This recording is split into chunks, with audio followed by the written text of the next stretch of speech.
Biden has vowed to really get on with the governors. In other words, I'm going to get around whatever you do to try to suspend or hurt your citizens getting vaccinated or trying to create barriers for them protecting their kids, protecting their people. In other words, the president has said, I'm going to stop you from killing your own people in your own states. And I want you to listen to this interaction between Chuck Todd and the governor of Arkansas. It just shows you how they have to twist themselves into knots not to do the right thing. And finally, Chuck asked the right question. What about our freedom? Check this out.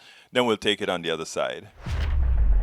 And Governor Hutchison, and I know you came out, you also are not in favor of mandates, and you made it clear you're also not in favor of what some other states have done, which is ban the ability of a private business to have a vaccine mandate. If this mandate idea, if you think this is an overreach by President Biden, what other tools are left?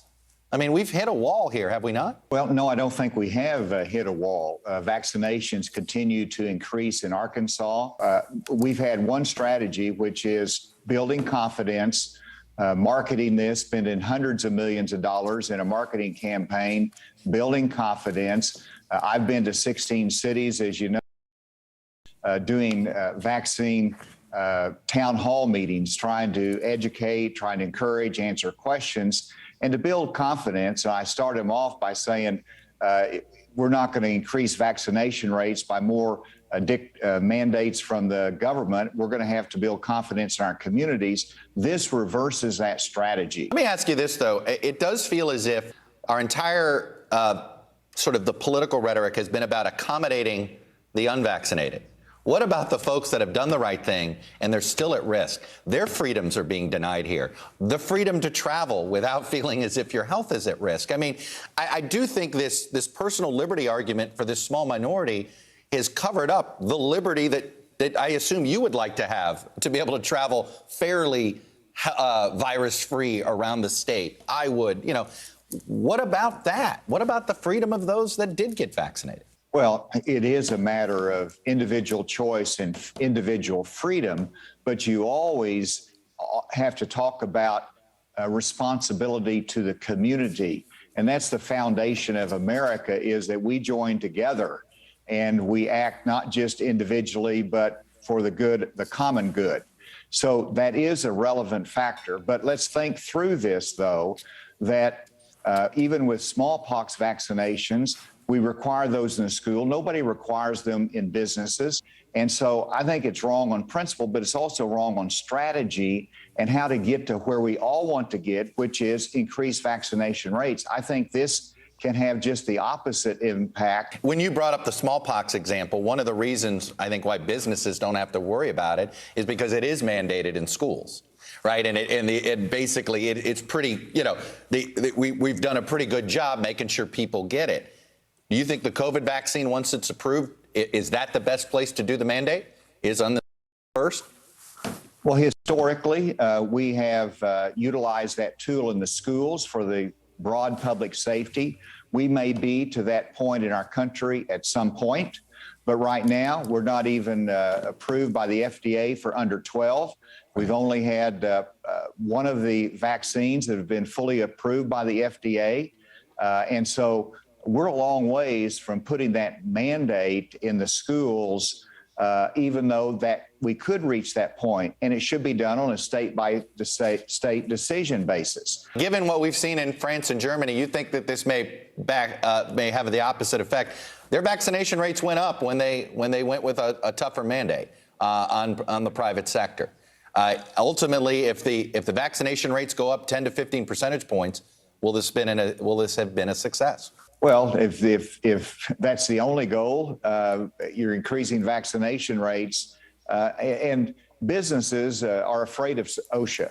And so if OSHA comes in with rules and they're upheld by the courts, sure, it's going to increase vaccination rates there, but at what cost? And we don't know whether that's going to work. I think we could be there on a voluntary basis just as quickly. We're moving that way nationally and at the state level. I was with a bunch of firefighters today in a community event, and this is not well received. And the consensus is, that this could build a little bit more resistance versus actually building greater acceptance. Now, that governor, all right? At least there's one thing he knows. He knows that we need to be vaccinated, and he's running around his state talking to these people to try to get them vaccinated. But to give them plausibility, listen to how he ends.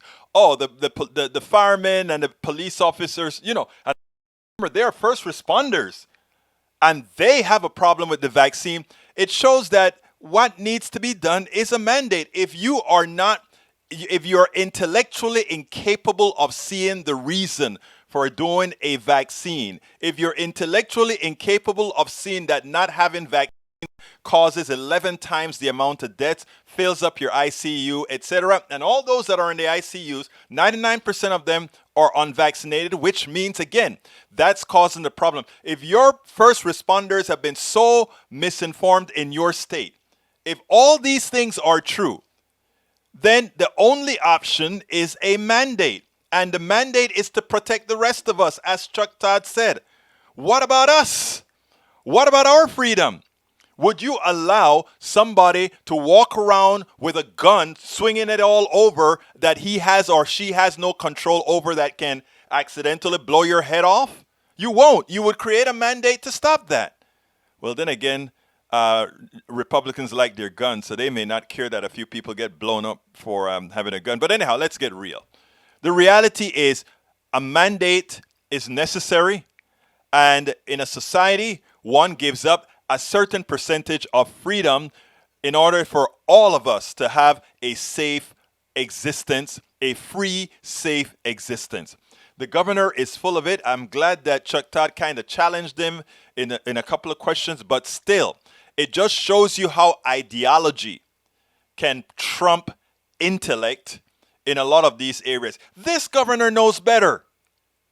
And he allowed if I saw a fire that thinks, I don't know if I want to take the vaccine. Right now, we can't get rid of that person because, well, they're in short supply. But I would have that noted in the record. And the first chance we get, we have somebody that isn't intellectually capable of doing the job that he has.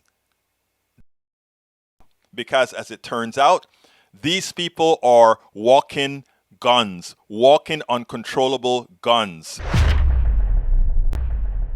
We spend a lot of time deconstructing the news, trying to parse it into a form that everybody can understand. We try to find those little nitpicks where it flies above the fray, etc. If you really like these videos that we do, I want to ask a big favor. Please go ahead, number one, subscribe to our channel, and number two, please join if you can. Thank you so kindly for watching. Keep watching. Please remember to share. We must populate the entire internet with our progressive message, a message that we know is what most Americans say that they want. So help us, please join.